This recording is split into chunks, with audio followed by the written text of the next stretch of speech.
A dry bean rattles inside a glass jar. It sounds dead, but it isn't. In the right week and in the right soil, that small, lifeless looking object can turn into food faster than most people can react to rising prices.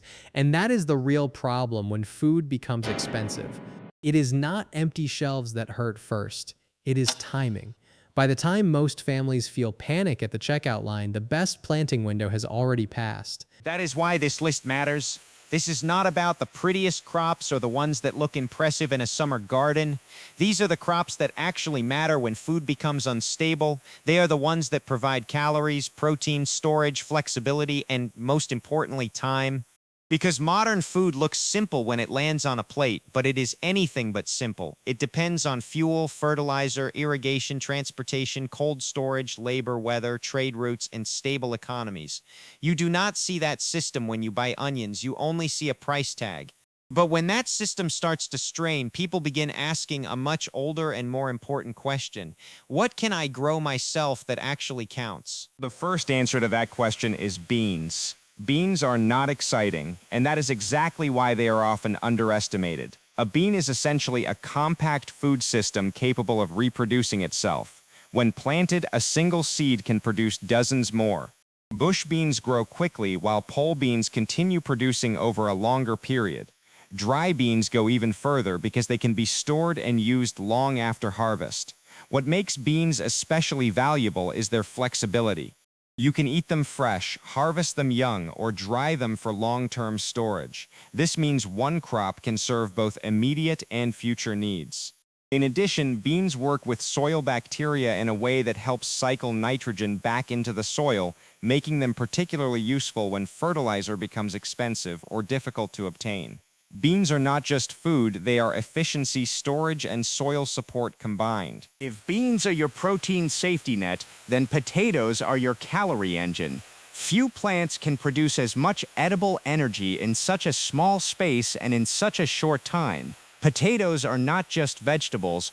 They are dense, reliable sources of calories that can turn a small patch of land into a meaningful food supply. While leafy greens provide small yields, potatoes provide real meal volume. When grown properly with hilling, mulching, and consistent watering, they transform a backyard into something far more productive than a hobby garden. However, potatoes also carry a historical warning. In 19th century Ireland, dependence on a single crop led to disaster when disease struck. The lesson is not to avoid potatoes, but to avoid relying on any one crop entirely. Potatoes are powerful, but they should always be part of a larger system. This is where sweet potatoes come in as a complementary solution. While regular potatoes perform well in certain conditions, sweet potatoes thrive in heat and are far more tolerant of warmer climates. They spread aggressively, cover the soil, suppress weeds, and store energy in their roots. Their ability to grow under different conditions makes them an ideal backup crop. Together, potatoes and sweet potatoes create a balance that protects against unpredictable weather. This pattern is important because real resilience does not come from a single crop, but from multiple crops covering each other's weaknesses. Winter squash adds another layer to that system by solving a different problem: storage. With its hard exterior and dense interior, winter squash is designed to last. When properly cured and stored, it can remain edible for weeks or even months without refrigeration. This makes it an essential crop for bridging the gap between harvest seasons. Food insecurity often does not begin when fresh food is unavailable, but when stored food runs out. Winter squash helps extend that timeline, providing stability during uncertain periods. Beyond its nutritional value, stored food also has a psychological impact. Knowing that there is still food available reduces stress and creates a sense of security that cannot be overstated. While squash addresses storage, corn addresses bulk. Not sweet corn, but grain corn that can be dried and processed. Many home gardeners avoid corn because it seems too large scale or impractical, but that is precisely what makes it valuable. Corn provides a substantial source of carbohydrates that can be stored and transformed into different forms. Once dried, it can be ground, cooked, or processed in various ways to extend its usefulness. This highlights an important principle. A crop's value is not just what it produces, but what it can become. Beans can be dried, corn can be ground, squash can be stored, and potatoes can be kept for extended periods. These transformations increase the usefulness of each crop and make them far more valuable during times of instability. However, calories alone are not enough to sustain a household. Food must also remain enjoyable enough to eat consistently, which is where onions become essential. Onions are not calorie dense, but they are critical for flavor. When budgets tighten, diets often become repetitive and monotonous. Onions help prevent that by adding depth and variety to simple meals. They store well and can be used in a wide range of dishes, from soups and stews to rice and beans. Their ability to enhance other ingredients makes them disproportionately valuable. A simple combination of potatoes and onions, for example, becomes far more satisfying than either ingredient alone.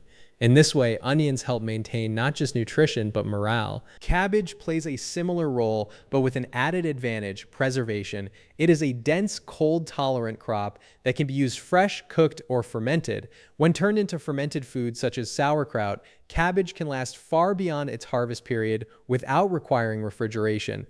This ability to extend the life of fresh food is one of the oldest and most effective strategies for maintaining a stable food supply.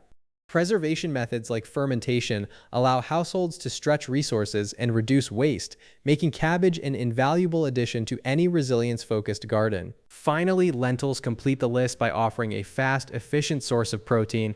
Lentils store well, cook quickly, and can be turned into substantial meals with minimal additional ingredients.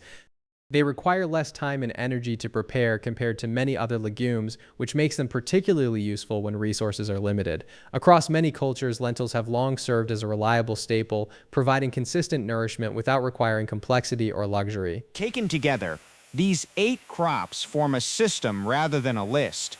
Each one addresses a different vulnerability. Beans provide protein, potatoes provide calories, sweet potatoes offer climate resilience, winter squash ensures storage, corn delivers bulk, onions maintain flavor, cabbage enables preservation, and lentils add efficiency. This combination creates a balanced approach that reduces dependence on external systems. The broader reality is that the global food system, while incredibly productive, is also vulnerable in specific ways. It relies on stability across multiple interconnected factors, and when even one of those factors is disrupted, the effects can ripple outward quickly. Individuals cannot control those large-scale systems, but they can reduce their reliance on them. Even a small amount of homegrown food shifts that balance. In the end, the goal is not to replace the global food system entirely, but to reduce exposure to its weakest points. A backyard can become more than a decorative space. It can become a strategic resource. A trellis can support protein production, a row of onions can secure flavor during difficult times, and a patch of potatoes can provide dependable calories. The most important lesson is that resilience is rarely built on what looks impressive. It is built on what continues to work under pressure. The crops that matter most are often the ones that appear ordinary. Beans in a jar, potatoes in the ground, squash on a shelf, onions drying in the air, cabbage in storage, and lentils waiting to be cooked may not look remarkable, but they represent something far more important. They represent continuity. And that may be the most important insight of all. Food does not become fragile only when shelves are empty. It becomes fragile when people forget which crops have always been capable of sustaining them.